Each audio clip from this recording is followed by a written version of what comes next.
Hello. Took me a second there. There's a change in the program, isn't there? No? Oh, I think I was waiting for you to come back up and introduce me, but you already did. So I'm already here. She did the 2 frost thing, and it was perfect. It was wonderful. And you know what? Life is about change, and the fact that we're talking about miracles, part of it is, I think, to be a witness of the change and knowing it's all perfect the way it works out. True? So, in this month of miracles, I decided to look up, the true definition of miracle.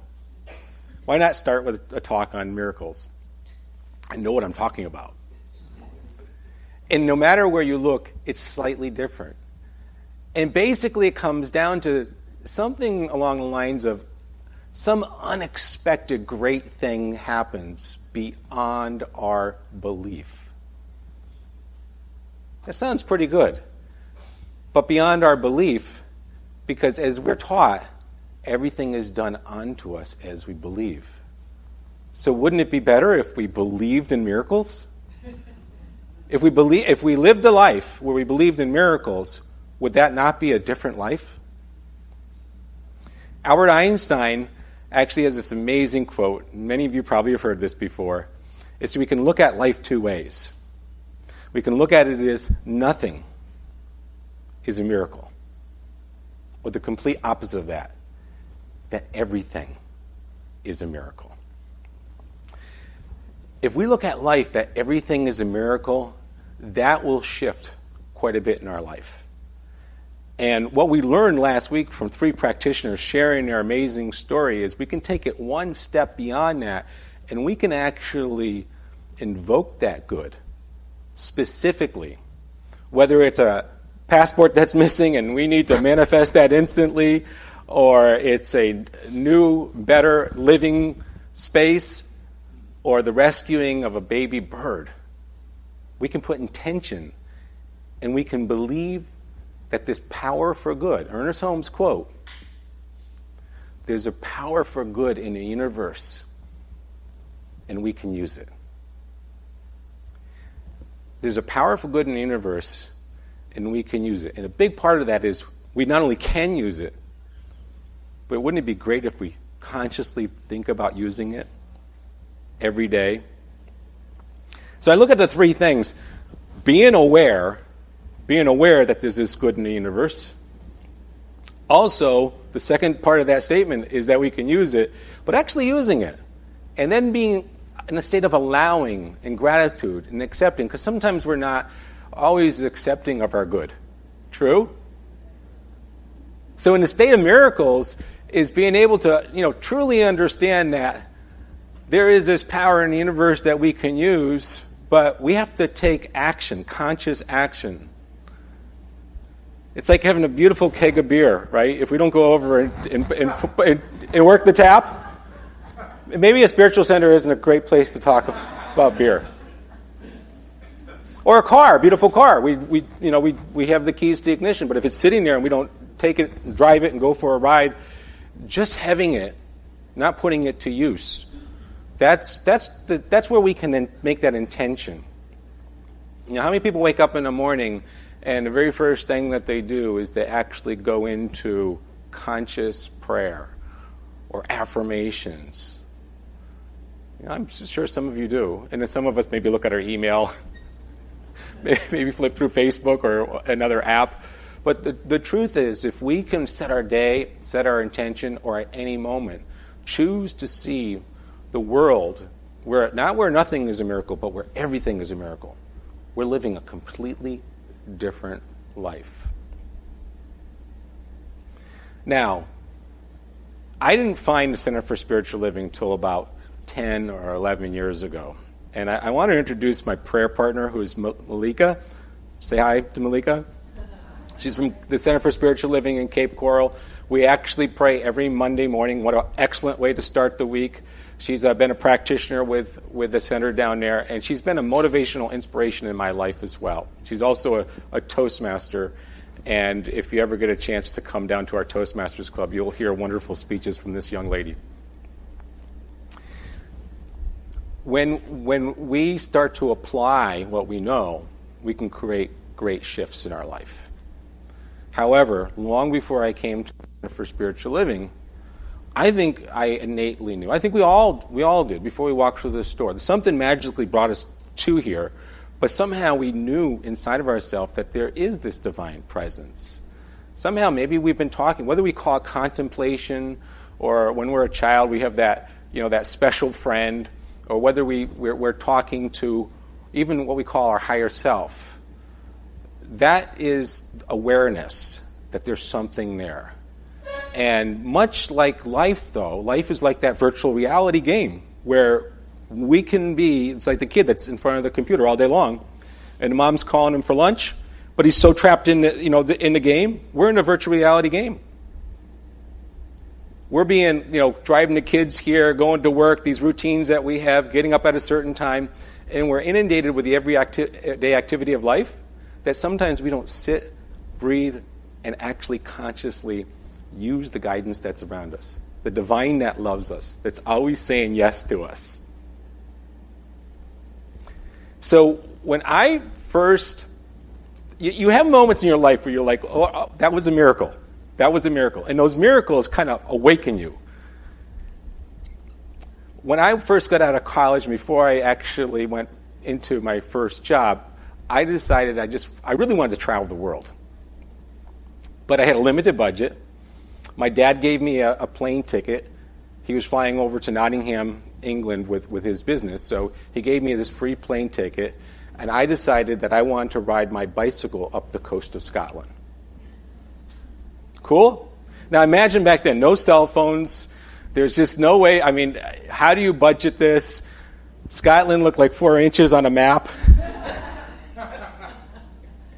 But when, I decided to do this adventure, I had gotten everything. I had got my plan down. I had figured out where I was going to go. I basically knew everything, and I had extreme confidence that everything was going to work out fine.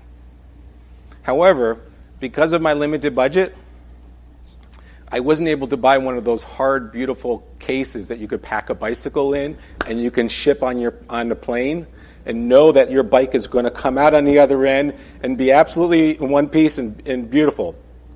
Instead, I went down to Henry's Bike Shop in Vernon, Connecticut, and I went in there and, of course, he sold these beautiful cases, but the best I could do was, as he bought a brand new bike in to assemble it, I got the box. I got the cardboard box. And so with cardboard box and tape and a little bit of faith, my bicycle, my tools, my gear, everything went into this box, and it was taped up and it was ready to go, and I was off on this plane on this adventure that my parents did not want me to go on. When I went from Heathrow to Prestwick. I'm in Glasgow, Scotland, on the front walk.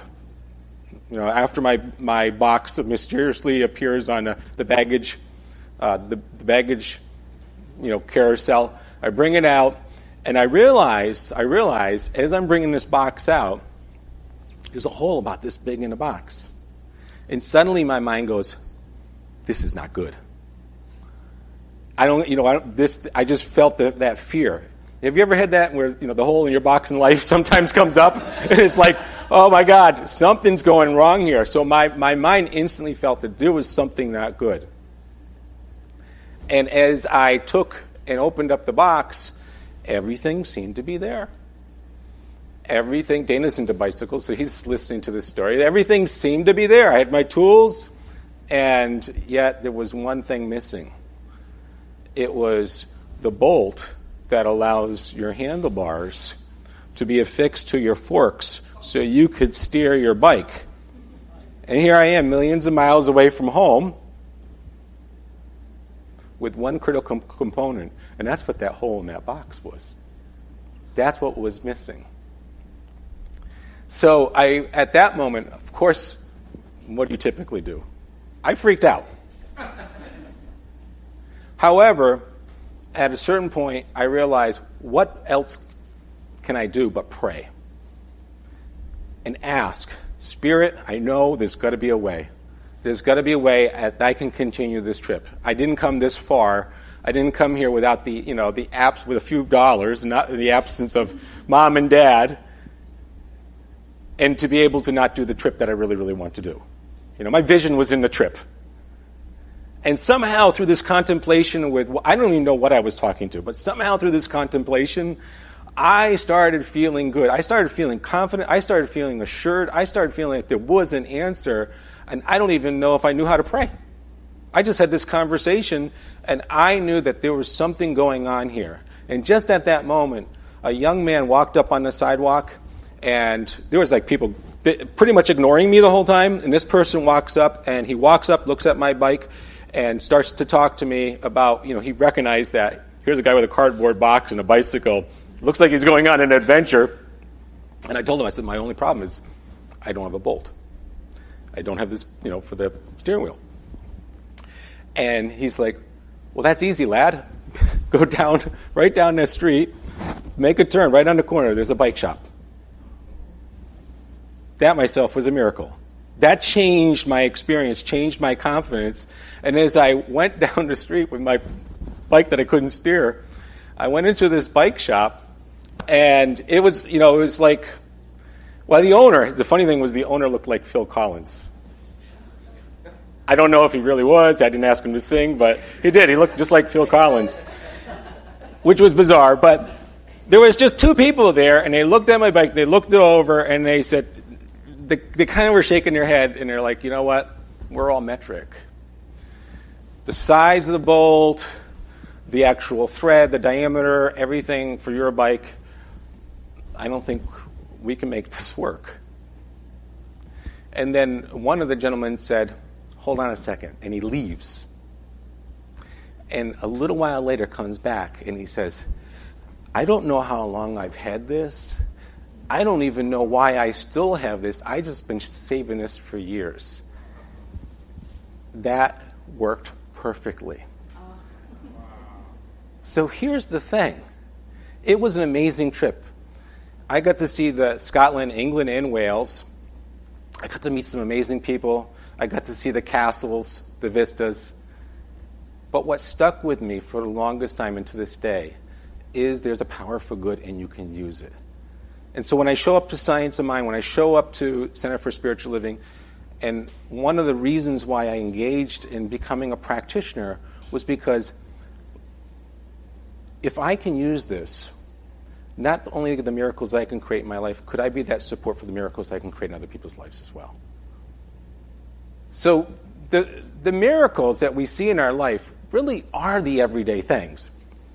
It's just like being like, okay, we're on this big, beautiful ball called planet Earth and spinning 1,000 miles an hour and nobody flies off of it. That's amazing in itself, right? And gravity, really, seriously, gravity is perfect. 10% more gravity, we wouldn't be able to get out of bed in the morning. 10% less gravity, we'd be floating with every step. And actually, it's even, if you look at the science, if it's 5% differential, we wouldn't be able to live. So it's an amazing thing. If we look out here, we look at the ecosystem, the plants that feed us oxygen, as we in the animal kingdom, we actually aspire the CO2 that makes them live. And there's this balance in nature. And if you think about it, there is this amazing, amazing presence that we're in that everyday virtual reality, that everyday game of life, we don't always pay attention to. But part of coming together, part of why we're here, is that we are these conscious creators. And we can manifest good for our lives as well as lives of others. So if we see whether it is the witnessing of the baby's eyes or the beauty that we see, in the world, or even in technology, even in Amazon Prime, that's a miracle in itself. 10,000 products that are out there and you can get it like tomorrow. Like Amazon, who knows what Amazon 2.0 is going to be? Maybe it's Amazon telepathy. We just think it and it happens. That would be an instant manifestation. But to realize that we have this power within us. So it comes down to those same basic three things. It is being aware that there is this power for good. It is being consciously using it, making a decision to use it every day, practicing affirmations, saying Science of Mind prayer or any prayer. And knowing that you can do this for yourself as well as you can do this for others. One of the most beautiful affirmations I like to say is, today is going to be a great day. It's simple. It's easy. You wake up, today is going to be a great day. Say that with me. Ready? Today is going to be a great day. That in itself shifts. You say that a few times, or if you just say the word, thank you. Thank you, thank you, thank you. Thank you, Spirit, for the beautiful day that's ahead of me. We can shift our consciousness. Even when we're in the presence of somebody who's struggling. And I've done this before because I'm a coach also. So before I pick up the phone, I'll actually do a quick, I know this is going to be good. I know the conversation is going to be enriching. I know it's going to serve the highest and best for me as well as the other people that are on the phone. It's like spiritually clearing the air. And then when you get on the phone, you feel that the presence is there with you. And it's guiding you. And only good can come out of it. So there's this power in the universe of good, for good, and we can use it. And there's also the fact that we can break barriers. We're going through what I would say a shift in consciousness on the planet. And that shift in consciousness is the awakening, is to know that we have the ability to use this power. We may not have been told that. We may not have had other teachings tell us that. We may have been raised in teachings that probably said, no, that's the opposite. But when we become aware of that, we can change not only ourselves, but because we're an integral part of the divine matrix of the universe, our change creates the bigger change. So you think about basic big shifts out there. And one of the biggest ones that is, through our history, there's major changes in technology. Right? If I took my cell phone out, if my grandfather was alive and he saw my cell phone, he would just not understand it. But there's these shifts that happen all the time. And in May 6 of 1954, there was a belief that a human being could never run faster than a 4-minute mile. There was amazing athletes out there, but it was impossible to even fathom and believe that this was even possible, because everybody who attempted it never happened. And then a gentleman by the name of Roger Bannister runs a sub 4-minute mile. 3 minutes, 59 seconds, and 0.4 of a second. Do you know hundreds of people have done that since then? It's as if Roger Bannister opened the door and allowed others to walk through. The truth is, you can open that door to allow others to walk through. We all can. And it may not be, our 4-minute mile may not be the race. It may be just getting through the barrier of fear, or the feeling of not being worthy, or conquering a goal that you may wish to conquer. Whatever that is, and maybe it's writing that next song, Bob. Whatever it is, it's when we reach beyond that barrier within us. We're not only doing that for ourselves, we're doing that to create an entire shift in this universe. So, back to the basics. It is that sense of being aware that there's power for good, knowing that we can use it and using it, and being accepting of the grace and the good that is ours. If we practice those things, we become a greater light in this universe that not only does this for ourselves, but does it for everybody that we encounter. We create the shift. We create the miracle because of us. Let's take this moment into prayer. Knowing that there is a power for good and we can use it, I know that this consciousness, this divine presence, whether we call it the source creator, the divine, infinite, or if we just use simply the word God, we know that it is the loving presence that supports, that lives, that gives continuously the grace and perfection of this vast universe. And because it is one with everything, then I know that it has to be one with me. I know it has to be one with every single person that is within this center. That the infinite presence lives, acts, breathes, and exists as the miracle through everyone in this center. And with that, I know that the life that is unfolding and the greater good that is unfolding for everyone in the center, that it is blossoming in beauty, that is enriching with miracles, that it is amazing things. It is that ability to do and know and express amazing things. So it's with gratitude that I know these truths and I release this to the infinite, all-knowing law of yes. And together we say, so it is. Namaste. Thank you.